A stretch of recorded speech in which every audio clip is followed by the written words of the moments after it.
Hello दोस्तों, स्वागत है आपका अपने YouTube channel school study point पर।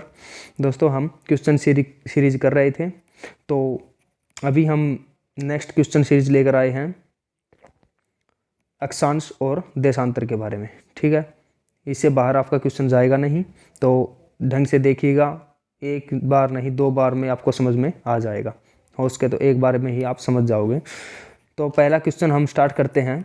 भूमध्य रेखा से उत्तर या दक्षिण किसी दिए गए स्थान की कोणीय दूरी क्या कहलाती है? जो ग्लोब होता है उसके अंदर तीन रेखाएं होती हैं। ऊपर होती है 23.5 डिग्री कर्क रेखा उत्तर के अंदर, और दक्षिण के अंदर होती है मकर रेखा 23.5 डिग्री, और बीच के अंदर होती है भूमध्य रेखा, जो ग्लोब को दो भागों में बांटती है। तो इसका आंसर क्या होगा? अक्षांश रेखा जो है वो कोणीय दूरी की कहलाती है। कि क्वेश्चन है भूमध्य रेखा से उत्तर या दक्षिण किसी दिए गए स्थान की कोणीय दूरी क्या कहलाती है? तो अक्षांश कहलाती है। आगे बात आती है वृहत का उदाहरण क्या है? Great circle. ग्रेट सर्कल किसे कहते हैं? वो कहते हैं भूमध्य रेखा को। Next question, Tropic of Cancer क्या है? ट्रॉपिक ऑफ कैंसर, कैंसर मतलब कर्क रेखा। ठीक है, कर्क रेखा। तो ये है 23.5 डिग्री उत्तरी अक्षांश रेखा जो होती है उसको बोलते हैं Tropic of Cancer. Next question है ध्रुवों की तरफ जाने पर अक्षांश रेखाओं के व्यास की प्रकृति कैसी होती है? तो ध्रुवों की तरफ जब ये जाती है तो ये क्या होती हैं? ये घटती हैं। ठीक है, कम होती जाती हैं। नेक्स्ट क्वेश्चन, धरातल पर 1 डिग्री अक्षांश की दूरी किसके बराबर होती है? अगर 1 डिग्री अक्षांश जो भूमध्य रेखा से किसी भी साइड जाए तो उसकी जो दूरी होती है अक्षांश की वो कितने किलोमीटर होती है? 111 किलोमीटर। नेक्स्ट क्वेश्चन, मकर रेखा या 23.5 डिग्री दक्षिणी अक्षांश रेखा या जिसे बोलते हैं वर्त कहाँ से होकर गुजरती है? तो ये गुजरती है मालागासी से होकर। ठीक है। नेक्स्ट क्वेश्चन हमारा होगा वह काल्पनिक रेखा जो पृथ्वी को दो भागों में बांटती है क्या कहलाती है? तो मैंने आपको बताया कि एक ग्लोब है और इसको दो भागों में बांटती है, वो होती है भूमध्य रेखा। ठीक है, और इसी के हिसाब से ये चलती हैं ऊपर नीचे, इनको बोला जाता है, आपको बताऊं, ये जो हमारा ग्लोब है, ये ग्लोब है, ये बीच से जो काटेगी वो उसको बोलते हैं भूमध्य रेखा। ठीक है, जिसे विषुवत वृत्त भी बोलते हैं और 0 डिग्री रेखा भी बोलते हैं। और जो इसको सीधे काटती है ऊपर से नीचे, उत्तर से दक्षिण, तो ये होती है देशांतर रेखा, और ऐसे जो काटती हैं उनको बोला जाता है अक्षांश रेखा। ठीक है। नेक्स्ट क्वेश्चन, अक्षांश भूपृष्ठ पर भूमध्य रेखा के उत्तर या दक्षिण एक बिंदु की कोणीय दूरी है जो क्या होती है? जो भूमध्य रेखा से मापी जाती है। मैंने आपको अभी बताया है जो वर्त है, जो ग्लोब है, ये हो गई हमारी भूमध्य रेखा, और इसके जो उत्तर या दक्षिण में जो रेखाएं होती हैं ये होती हैं अक्षांश रेखाएं। ठीक है, तो इनको मापा जाता है भूमध्य रेखा से। नेक्स्ट क्वेश्चन, दोनों ध्रुवों को जोड़ने वाली वह काल्पनिक रेखा जो भूमध्य रेखा को समकोण पर प्रतिच्छेद करती है या काटती है वो क्या कहलाती है? देशांतर रेखा। ठीक है, जैसे ये ग्लोब है, ये हो गई भूमध्य रेखा, और जो काटती है ये समकोण पर काटती है 90 डिग्री पर, ये प्रतिच्छेद करती हैं, ये सीधी काटती हैं। ठीक है, तो इनको बोला जाता है देशांतर रेखाएं। और जो ये नेक्स्ट क्वेश्चन बोल रहा है कि दो देशांतर रेखाओं के बीच की दूरी किस नाम से जानी जाती है? जो ये ग्लोब है, इसकी जो ये देशांतर रेखाएं हैं, इनके जो बीच की दूरी है उसको क्या नाम दिया गया है? उसको गोरे नाम दिया गया है, इस बीच की दूरी को। ठीक है। नेक्स्ट क्वेश्चन, एक देशांतर से दूसरे देशांतर के बीच कितने समय का अंतर होता है?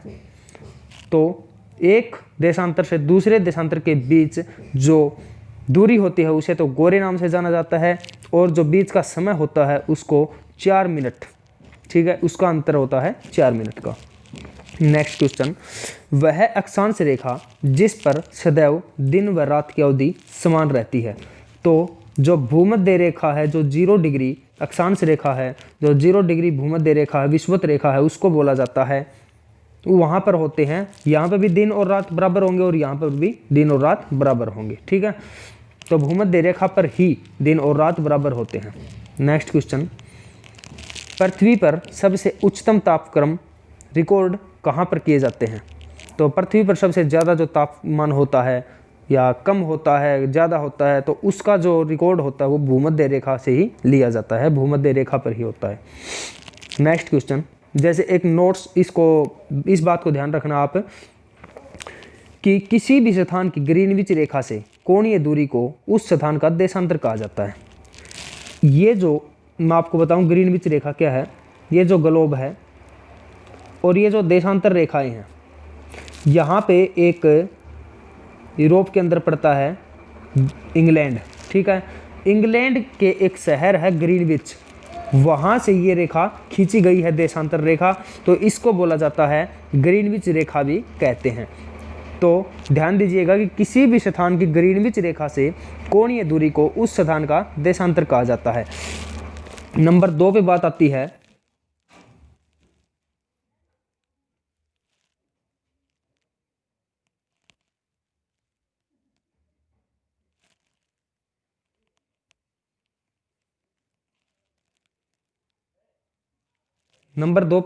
है देशांतर रेखाओं के बीच की दूरी विषुवत रेखा पर अधिकतम ध्रुवों पर शून्य होती है। ये शून्य नहीं है, ये है शून्य, ठीक है। तो देशांतर रेखाओं के बीच की दूरी विषुवत रेखा पर अधिकतम और ध्रुवों पर शून्य होती है, ठीक है।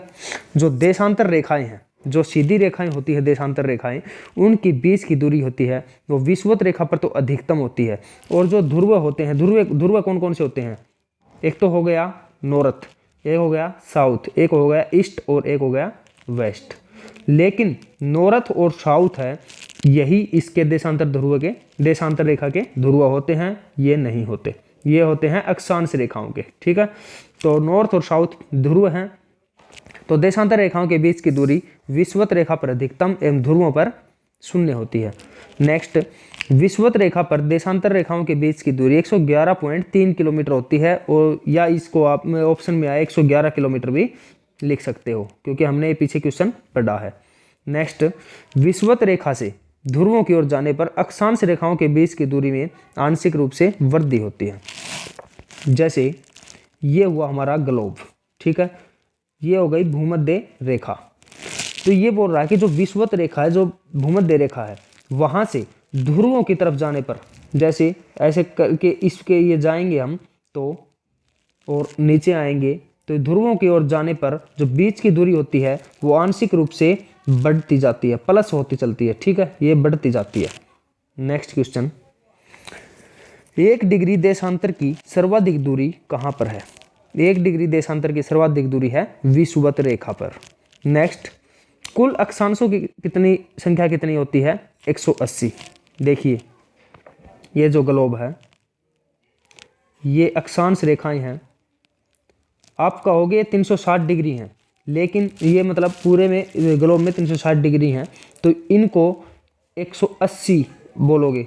लेकिन ये जो बीच की है, ये इसमें काउंटिंग आ गई और इसमें 179 का रोल ज़्यादा रहेगा, ठीक है। तो 179 कुल अक्षांश रेखाएं हैं, और जो देशांतर रेखाएं हैं इनकी संख्या होती है 360। आपको कभी मौका मिलेगा तो आपको जरूर मैप से जरूर करवाया जाएगा, आपको पूरा ग्लोब, पूरा मैप आपको समझाया जाएगा वर्ल्ड का और इंडिया का, ठीक है। जल्दी ही हम क्लास लेकर आएंगे एक स्पेशल, जो मैप से कौन सी जगह कहाँ पर है, 2-4 वीडियो में वो क्लास पूरी होगी, ठीक है, तो आप जरूर देखिएगा। नेक्स्ट, विषुवत रेखा के समांतर कल्पित रेखाएं क्या कहलाती हैं? जो विषुवत रेखा होती है, ये विषुवत रेखा होती है, इसके जो कल्पित, इसके समांतर यही तो रेखाएं होती है जो अक्षांश रेखाएं होती हैं, उनको बोला जाता है अक्षांश रेखाएं, इसके समान ही होती हैं। नेक्स्ट क्वेश्चन, कि पृथ्वी के उत्तरी ध्रुव एवं दक्षिणी ध्रुव को मिलाने वाली रेखा क्या कहलाती है? मैंने अभी आपको बताया था, जो ये है इसके उत्तरी ध्रुव और दक्षिणी ध्रुव को मिलाने वाली रेखाएं देशांतर रेखाएं कहलाती हैं, जो सीधी लंबवत होती हैं, जो समकोण पर काटती हैं जो भूमध्य रेखा को। ठीक है। नेक्स्ट, प्रधान मध्याह्न रेखा किस स्थान से होकर गुजरती है? अभी मैंने आपको बताया इंग्लैंड का एक शहर है जो ग्रीनविच है, उसी को बोलते हैं प्रधान मध्याह्न रेखा, ग्रीनविच रेखा को। ठीक है। नेक्स्ट क्वेश्चन, ग्रीनविच रेखा से तात्पर्य क्या है? ग्रीनविच रेखा से तात्पर्य है कि 0 डिग्री देशांतर, क्योंकि वहां से वो स्टार्ट होती है। जैसे कि जो ये ग्लोब है, इसके अंदर जो भूमध्य रेखा है ये 0 डिग्री से स्टार्ट होती है, वैसे ही यहाँ पे जो शहर है जो, तो उसी से यह स्टार्ट होती है, तो इसको भी 0 डिग्री ग्रीनविच रेखा बोला जाएगा। ठीक है। नेक्स्ट क्वेश्चन, जो मकर रेखा किस देश से होकर जाती है? मकर रेखा वैसे तो काफ़ी देशों से होकर जाती है, वैसे जो एग्जाम के अंदर पूछे जाते हैं उनको हम लेकर आए हैं इसके अंदर, कि मकर रेखा दक्षिण Africa, Argentina, Chile, Australia, Brazil और नामीबिया, इन शहरों से, इन देशों से होकर जाती है। ठीक है। नेक्स्ट क्वेश्चन, पृथ्वी 1 घंटे में कितना देशांतर घूम लेती है? जो पृथ्वी है वो 1 घंटे में घूम लेती है 15 डिग्री देशांतर। ठीक है। दक्षिणी ध्रुव का अक्षांश, जो दक्षिणी ध्रुव का अक्षांश है वो 90 डिग्री होता है। ठीक है। नेक्स्ट क्वेश्चन, किन देशों के समूह से भूमध्य रेखा गुजरती है? तो फिर मैं यही कहूँगा कि जो एग्जाम के अंदर जो देश पूछे जाते हैं किन से नहीं गुजरती, अगर आपसे बोल दिया कि भूमध्य रेखा कहाँ से नहीं गुजरती, तो 3 ऑप्शन दे देगा, कोलंबिया, केनिया, इंडोनेशिया और ऑस्ट्रेलिया। लेकिन ऑस्ट्रेलिया से नहीं गुजरती, भूमध्य रेखा गुजरती है कोलंबिया, केनिया, इंडोनेशिया और ब्राज़ील। आपको बोर्ड पर करवाएंगे सभी देशों के नाम। ठीक है। यहाँ पे संभव नहीं है उसका, इसलिए सभी देशों के नाम नहीं ला सके। नेक्स्ट क्वेश्चन, कर्क रेखा भारत के कितने राज्यों से होकर गुजरती है? तो कर्क रेखा भारत के 8 राज्यों से गुजरती है। गुजरात से स्टार्ट होती है, ठीक है, और लास्ट में त्रिपुरा तक जाती है। ओके। नेक्स्ट क्वेश्चन, कर्क रेखा कितने देशों से होकर गुजरती है? ये है विश्व की बात, तो ये 18 देशों से होकर गुजरती है। मैक्सिको, अल्जीरिया, माली, मारितानिया, Egypt, niger, Myanmar,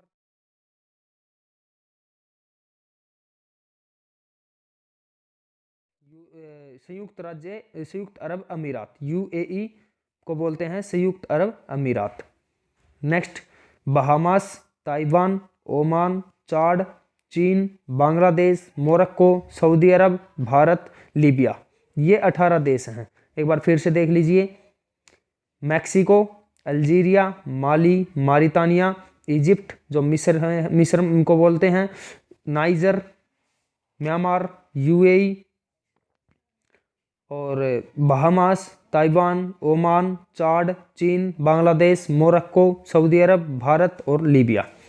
next question, जो भूमध्य रेखा है उसके सर्वाधिक निकट देश कौन सा है? तो वो है सिंगापुर, जो भूमध्य रेखा के बिल्कुल पास पड़ता है। नेक्स्ट, मानचित्र में जो ग्लोब पर पाई जाने वाली प्रतिच्छेद रेखाएं होती हैं उनको क्या कहते हैं? उनको बोला जाता है भौगोलिक रेखा जाल। ये भूगोल के अंदर है, हम ज्योग्राफी पढ़ रहे हैं, जो मैप है ये भूगोल के अंदर है, इसके अंदर बहुत सी रेखाएं हैं, तो ये होती हैं, ये एक रेखा जाल हो गया भूगोल का, मतलब भौगोलिक रेखा जाल। ठीक है। नेक्स्ट क्वेश्चन, 49 डिग्री नॉर्थ अक्षांश किस किस के बीच समांकन करती है? मतलब किस किस को मिलाती है? ये करती है सीमा मतलब ये मैं आपको बताऊं, 49 डिग्री जो नॉर्थ अक्षांश रेखा है वो सीमांकन का मतलब होता है किस किस को अलग करती है। तो ये अमेरिका और कनाडा को अलग करती है। ऊपर उत्तरी अमेरिका के अंदर 3 स्टेट हैं, 3 देश हैं, एक तो यूएसए, एक है कनाडा और एक है मैक्सिको। ठीक है। तो यूएसए, कनाडा और मैक्सिको, तो ये 3 है और इनके अंदर और देश हैं। जैसे हमारा भारत है तो हमारे भारत के अंदर तो राज्य हो गए, लेकिन यहाँ पे जो देश हैं वो होते अलग हैं। तो एक पूरा कंट्री है यूएसए, तो यूएसए के अंदर बहुत सारे देश हैं छोटे छोटे, और फिर कनाडा के अंदर भी अलग अलग है, फिर मैक्सिको अंदर भी अलग अलग हैं। तो कनाडा और अमेरिका के जो बीच का सीमांकन करती है वो रेखा है 49 डिग्री नॉर्थ रेखा। तो फिर आती बात दक्षिण अमेरिका के किस देश से होकर मकर रेखा गुजरती है। तो दक्षिण अमेरिका के 3 देश हैं, चिली, पराग्वे और ब्राजील। इन देशों से होकर मकर रेखा गुजरती है। तो दोस्तों, अगर ये वीडियो आपको अच्छी लगती है तो आप वीडियो को लाइक, शेयर और सब्सक्राइब ज़्यादा से ज़्यादा कीजिए।